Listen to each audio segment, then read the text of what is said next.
Recently, I shot several customer testimonial videos in 4K for a client when the overheating warning on my Canon EOS R6 came on. In fact, it came on 3 times in 5 sessions during that day. To say it was a little unnerving is a bit of an understatement, especially when the client is sat right beside you. When I got back to my studio, I tried to figure out a solution to the overheating on my R6, and I've succeeded, and I can now shoot continuously for not far off 3 hours, and I suspect it would work for even longer. Although this video is specifically about the R6, the solution to the overheating should also work with other cameras that struggle with overheating when recording in 4K.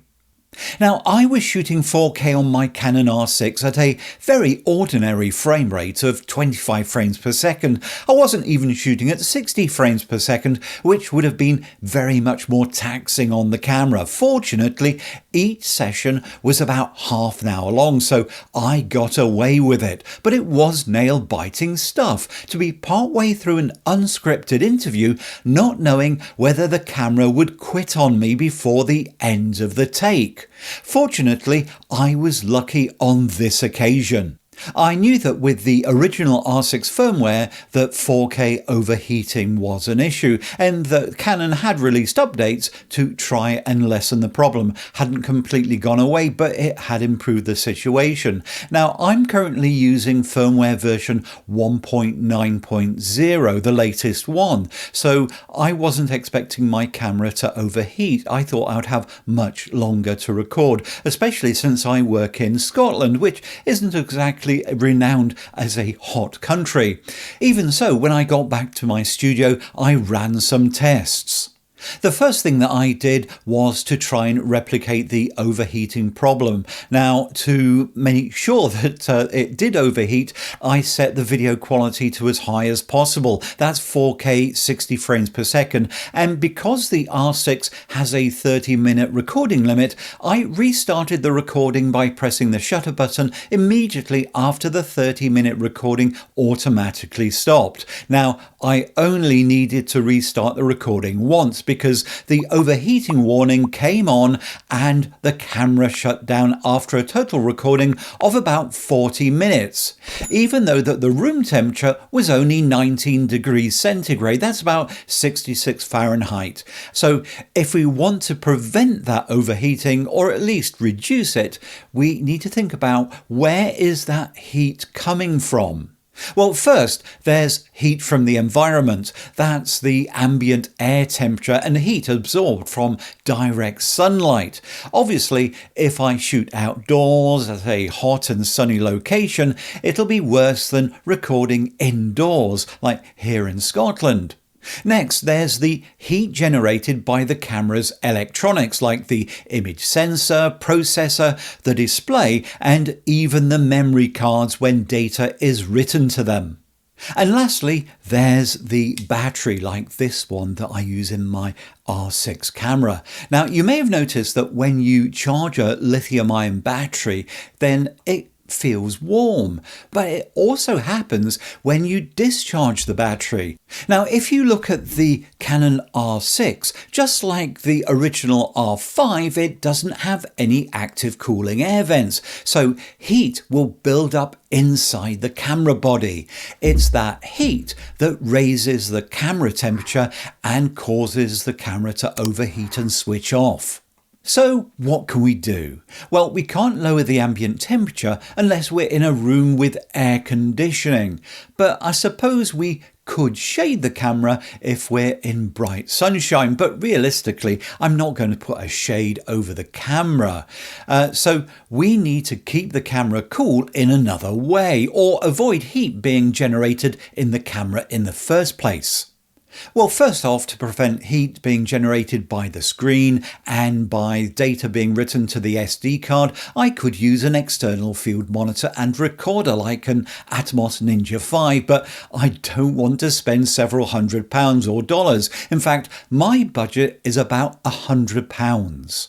So that leaves me with 2 options: fan cooling and external power.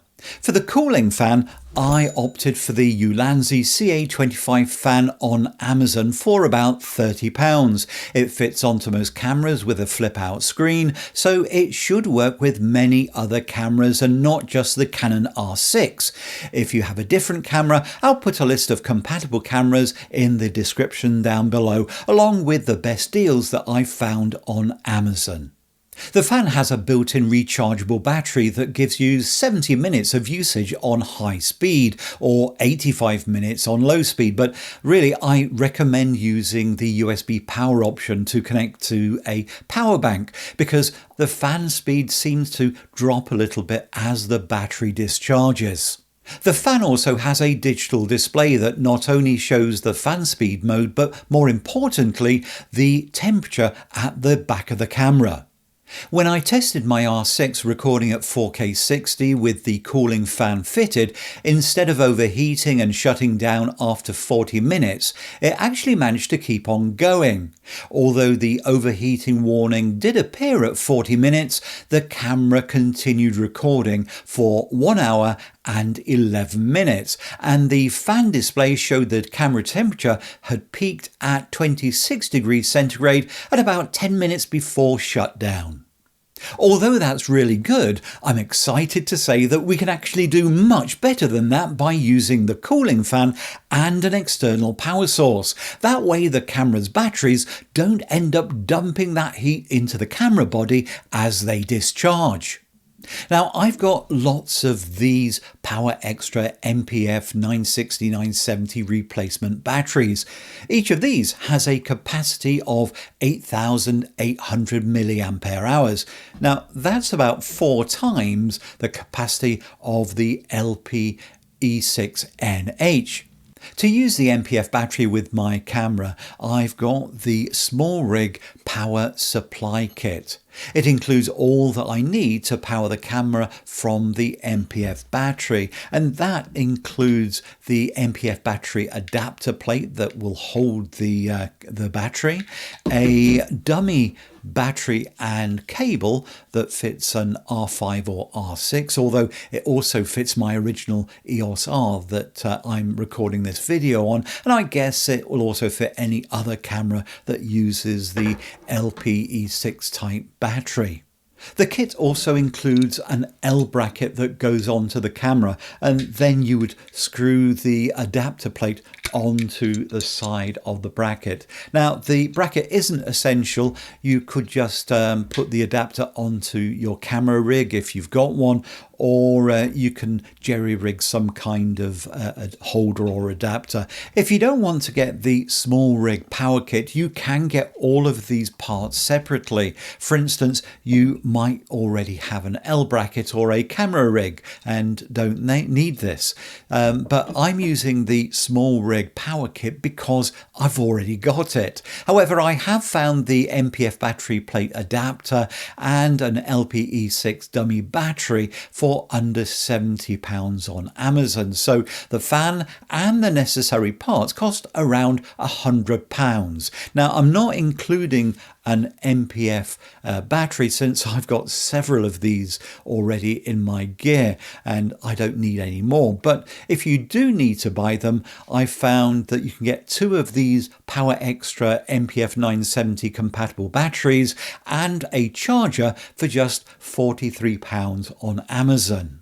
So let's get this setup put together. First off, what you need to do is take the L bracket and the battery plate and screw the battery plate onto the side of the L bracket. There's a screw in the middle here with a D-ring so you can get it nice and tight. So line that up with one of the holes. I'm just using the one in the middle, and then I will screw that up.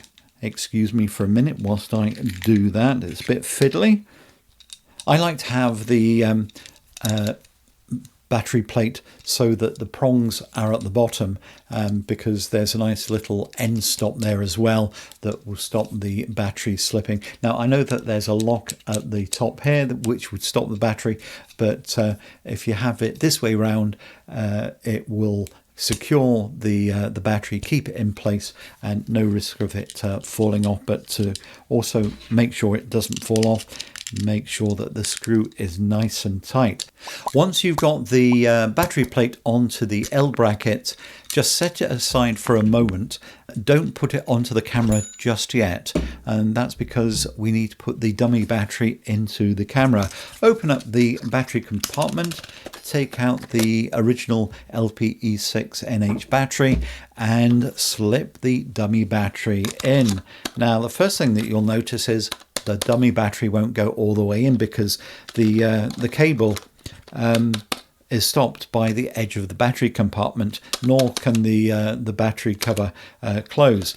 Now the reason is because you may not even know that you've got this. There is a little tab in the corner of the battery compartment, and you can press that open and it comes down and a gap is revealed and the cable can go through that. It's designed to take a dummy battery and slip the dummy battery in. Now the cable goes through that little hole and you can close the battery compartment. Bingo, we have action. Right, so next thing to do is to put the L bracket onto the base of the camera. A little screwdriver device is located on the base here. There's a magnetic holder there to keep it in place, so you can store it away. Just use this little screwdriver thing to screw the L bracket onto the camera. Make it nice and tight, then put the screwdriver back into its storage place. So now with the L bracket and battery plate on the camera, we just need to fit the battery. It just slips in. You get a click when it gets in.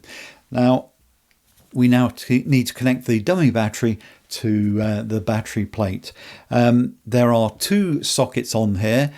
There's one that's for 7.4 volts and one for 12 volts. You want the 7.4 volts, so just line that up and plug it in. Now, if I turn the camera on, nothing will happen. It's not working. Now, why is that? Well, that's because by default, the battery plate is in sleep mode.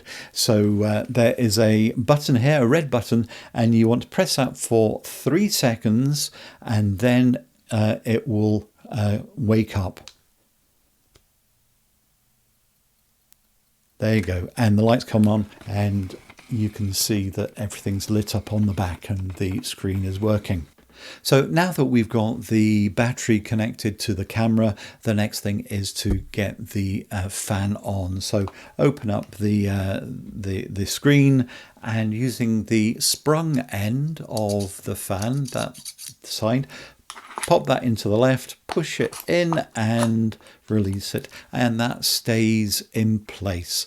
That's fairly secure. I recommend connecting to a power bank because that way you'll get consistent speed all the way through your recording, and also you can go longer than the maximum of 70 minutes that the internal battery will give you at full speed. So take your USB cable that comes with the fan and just connect it to the back there.